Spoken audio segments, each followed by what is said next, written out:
Spring Television. Ours it is.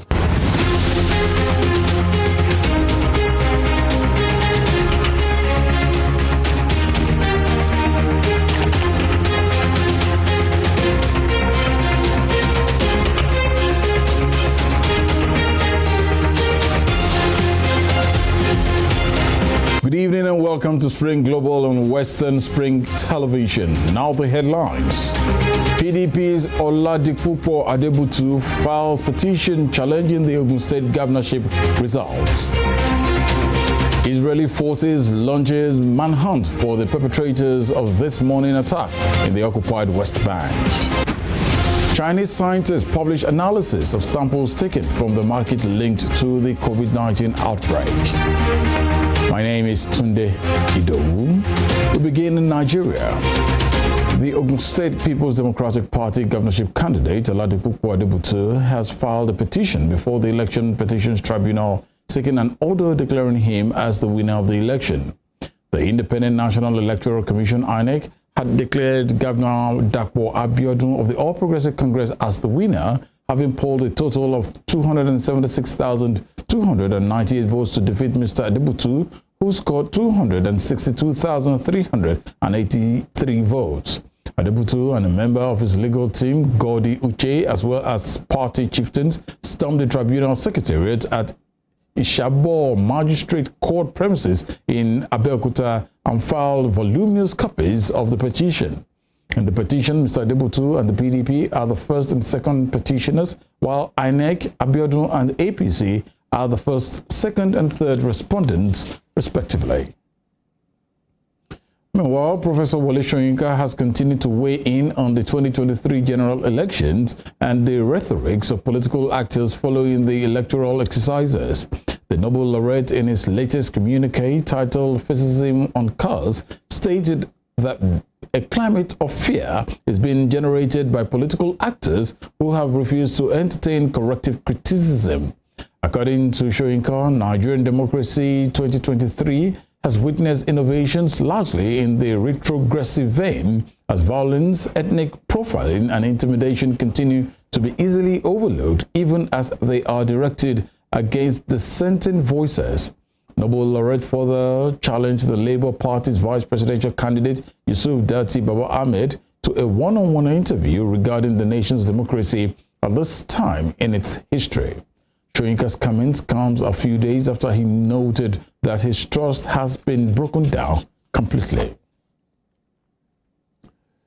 And news outside Nigeria, a United Arab Emirates court has dismissed South Africa's request to extradite Atul and Rajeshi Gupta, brothers who face charges of political corruption. The South Africa Justice Minister Ronald Lamola made this known today, stating that the country received diplomatic communications from the UAE yesterday that a court had made the decision on February 13th. Lamola stated that the court ruled that the UAE had jurisdictions to prosecute the Guptas for money laundering offenses allegedly committed in the UAE, and South Africa said. He further added that South Africa would appeal the decision. The Indian brothers arrested in the UAE in June 2022 are accused of using their connections with South Africa's former president Jacob Zuma to win contracts, influence cabinet appointment, and siphon state funds. Jacob Zuma and the Guptas have, however, denied all wrongdoings. Still staying in South Africa, authorities have praised a pilot who made an emergency landing after a venomous snake crawled into his seat. Rudolf Erasmus was flying a small private aircraft with 4 passengers from Bloemfontein to Pretoria earlier this week when he felt a large Cape cobra snake moving across his back. Despite the extreme pressure, he landed the plane incident-free in Welcome, a city located roughly midway along the route. The South African Civil Aviation Authority Director, Poppy Koza, praised by the reader for displaying impeccable bravery, further congratulated him for the way he handled what could have been a major aviation incident. Elsewhere, Ethiopia's government says it intends to integrate all regional special forces either into the national army or the federal or regional police, a move perceived as an attempt to diminish the autonomy of individual regions. Ethiopia's 10 regions currently enjoy a degree of autonomy, ranging from having their own armies to the right to use their own language. The government, in a statement yesterday, said the decision has set a direction to build one strong and centralized army. Hours before the announcement, local media outlets in the Amhara region, Ethiopia's second largest, reported clashes between national and regional forces brought about by a refusal among Amhara Special Forces units to surrender weapons as part of the interrogation process. In its statement, the government confirmed tensions had arisen in Amhara, but blamed it on a misunderstanding of the policy and on fringe groups within the regional force.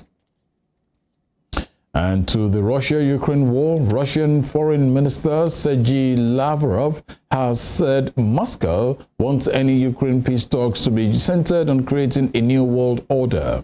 Mr. Lavrov stated this during his visit to Turkey, stating that any negotiation needs to take into account Russian interests.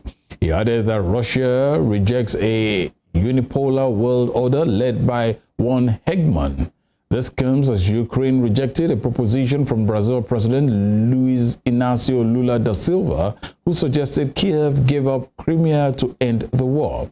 Ukrainian Foreign Ministry spokesman Oleg Nikolenko stated that there was no legal, political, or moral reason that would justify Kiev yielding a centimeter of its land. In the meantime, secret documents that provide details of U.S. and NATO plans to help prepare Ukraine for a spring offensive against Russia are spilled onto social media platforms. The New York Times reported that the documents were posted on social media and Russian channels. The Pentagon said yesterday that it was assessing the apparent security breach. The Pentagon Deputy Press Secretary Sabrina Singh said it was aware of the reports of social media posts, adding that the department is reviewing the matter.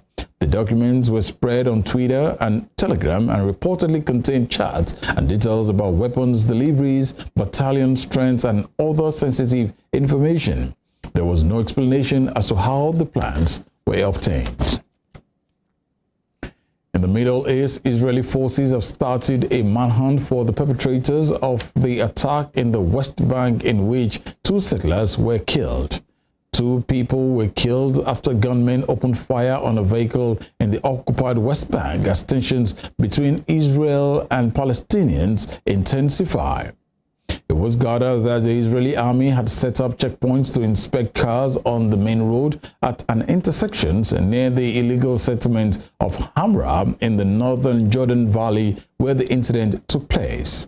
According to Israeli media, the 2 settlers who were killed in a shooting attack in the occupied West Bank were sisters in their 20s, while the 3rd victim, a 45-year-old woman who was critically injured in the attack, was their mother. Saudi Arabia-led military coalition has lifted 8-year-old restrictions on imports headed for Yemen's southern ports as moves towards peace continue.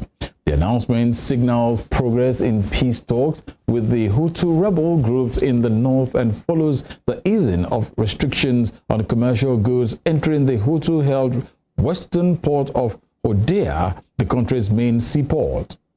It comes as Yemen's warring side work to reinstate an expired United Nations brokered truce. The Saudi-backed government, based in the south, in a statement late yesterday, said commercial ships will be allowed to dock directly in southern ports, including Aden, and all goods will be cleared, with some exceptions. There was no immediate response from the Saudi government.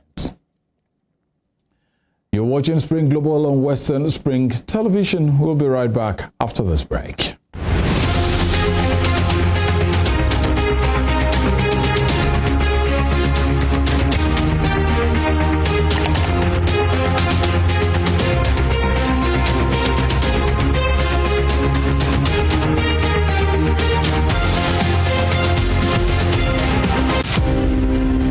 Fumilayo Ransom Kuti was an educationist and advocate of women's rights.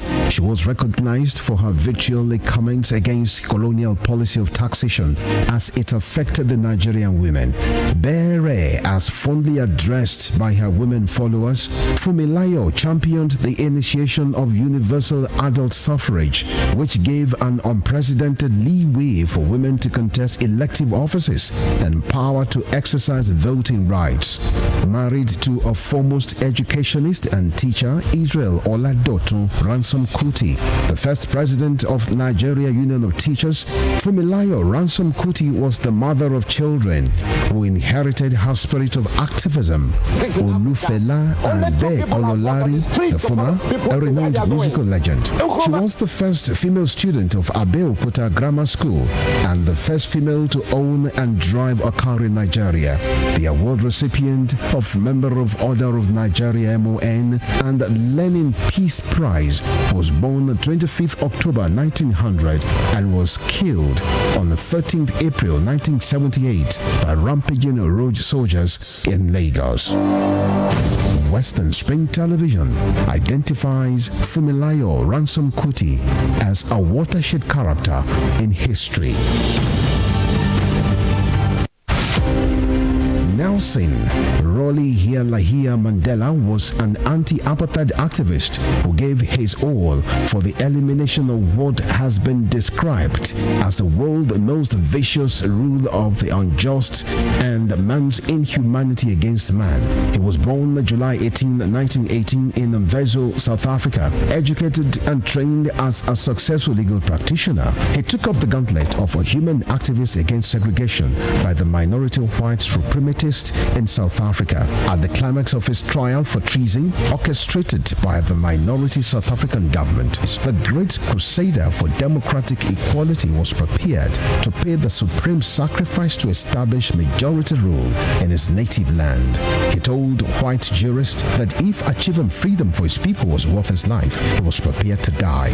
Nelson Mandela spent 27 years in Robben Island, described as the most notorious prison in the world. It was from this same prison that he came out as a free man to assume office as South Africa's first black president in 1994. Western Spring Television identifies Nelson Mandela as a watershed character in history. Born Jeremiah Oyeni Obafemi on March 6, 1905, Obafemi Awolowo was a prime architect of Nigeria's independence and most consummate advocate of free education and social welfare in Africa's most populous nation. Erudite politician, thinker and philosopher, Awo was fondly addressed by associates and political colleagues, brought his unique attributes to bear on governance in the defunct Western region. He administered as leader of government business and the premier between 1955 and 1958. Obafemi Awolowo's premiership witnessed pioneering in multi-sectoral policy initiatives and execution. The Western region under his administration paraded several enviable records. First television station in Africa, first real estate in Nigeria, first high-rise building in Nigeria, first modern sports stadium in Nigeria, first agricultural settlement in Nigeria, first modern civil service secretariat in Nigeria, and first industrial estate in Nigeria. His face is on 100 Naira denomination as a mark of honor for his distinguished services to his country. Western Spring Television identifies Obafemi Awolowo as a major character in history.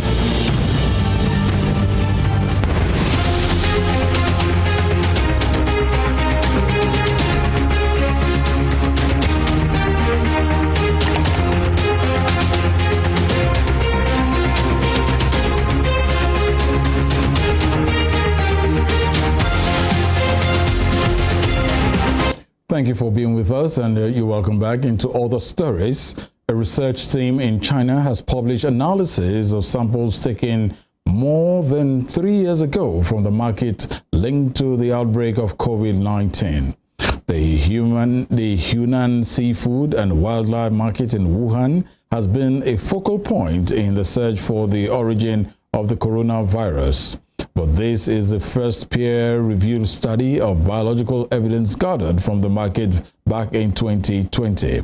The research reveals swabs that tested positive for the virus also contain genetic materials from wild animals. By linking the virus with animals sold in the market, it could open new lines of inquiry into how the outbreak began. Pakistan's top intelligence agency has arrested a high-value target in an operation against a Baloch rebel group in the country's southwest. The military in a statement today said Gulzar Imam, also known by the name Shambe, is the founder and leader of the banned Baloch Nationalist Army. It disclosed that the BNA, an umbrella group for Baloch rebels, was formed after the Baloch Republican Army and United Baloch Army merged into one group. The army said that BNA had been involved in dozens of terrorist attacks in the country, including those on security forces. The military said the arrest was made possible after a month-long intelligence effort, but did not provide further details. Elsewhere, the United States, South Korea, and Japan have expressed concern over what they described as North Korea's malicious cyber activities in support of its banned weapons program. According to the United Nations, cryptocurrency funds stolen by North Korean hackers have been a key source of funding for the country's weapons program, with such theft reaching a record last year. The three countries' envoy, in a joint statement, reiterated concerns that overseas Pyongyang's workers continue using forged identities and nationalities to evade UN sanctions and raise funds for missile programs. The US and South Korea have been conducting a series of annual springtime exercises since March, including air and sea drills and their first large-scale amphibious landing drills in 5 years. North Korea has reacted furiously to the exercises, calling them a rehearsal for invasion. In the U.S., President Joe Biden's administration has blamed its chaotic withdrawal from Afghanistan on his predecessor, Donald Trump. A 12-page summary of the report says Mr. Biden was severely constrained by Mr. Trump's decision, including a 2020 deal with the Taliban to end the war. But the report also acknowledged that the government should have begun the evacuation of civilians earlier. Mr. Trump responded that the White House was playing a disinformation game. The deadly pullout in August 2021 ended America's longest war. 13 U.S. soldiers and nearly 200 Afghans were killed as U.S. troops scrambled to evacuate more than 120,000 people in a matter of days.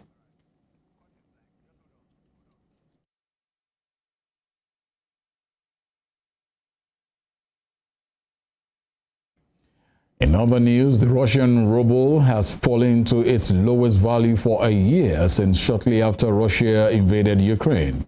The currency slid to 82 rubles against the US dollar this morning on the Moscow Stock Exchange. Russia has been hit with massive economic sanctions since it began an offensive in Ukraine in February 2022. Earlier this year, Russia said its economy had shrunk by 2.1% in 2022, far lower than the 15% fall that had been predicted. The ruble also slid by 2% to 90.06 against the euros this morning. And to some sports stories, Manchester United manager Erik ten Hag has said he feared Christian Eriksen would miss the rest of the season after suffering an ankle injury in an FA Cup tie with Reading in January. Eriksen returned to training this week and could be in United's squad for Saturday's Premier League encounter with Everton at Old Trafford. Ten Hag, speaking in his pre-game press conference, said he was happy the midfielder has returned ahead of schedule, stating that he is still upset at the manner of the injury. Ten Hag also confirmed England defender Luke Shaw will miss the game after being substituted in the first half of Wednesday's win against Brentford. not for tomorrow, but he's returning on the pitch. He's returning into team training today. So we have to see how quick he now can make the progress. How much have you missed Christian Eriksen and Casemiro's absence as well? How much have you felt that as a team? He's had two quality players, and the midfield department games will be decided always in the midfield. So when you miss two quality players, it's clear. But you have a squad, and when you don't have them, you still have to win. How have you yourself reflected, and how have the team reflected on the Newcastle defeat? We had a very bad performance because the opponent wanted more as we. They were sharper, and you can see that in the challenges. We won only 16 from 61 challenges in offense.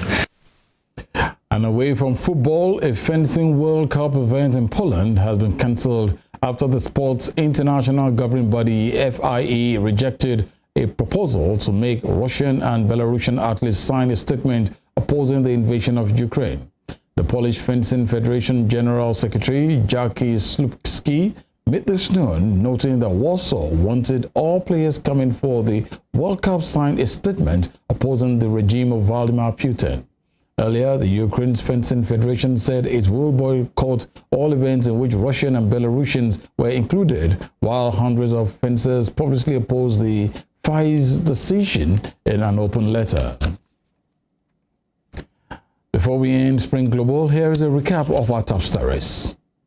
The Ogun State People's Democratic Party governorship candidate Oladipupo Adebutu has filed a petition before the Election Petitions Tribunal, seeking an order declaring him as the winner of the election.